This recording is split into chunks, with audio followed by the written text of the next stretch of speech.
जनाब पैगंबर हजरत मोहम्मद सल्लल्लाहु अलैहि वसल्लम फरमाते हैं, 4 लोगों की दुआ रद्द नहीं होती।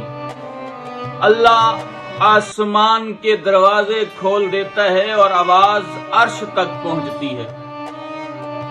पहली दुआ वालिदैन के बेटे के हक में जो दुआ होती है वो रद्द नहीं होती। दूसरी, मजलूम की बद्दुआ जालिम के लिए।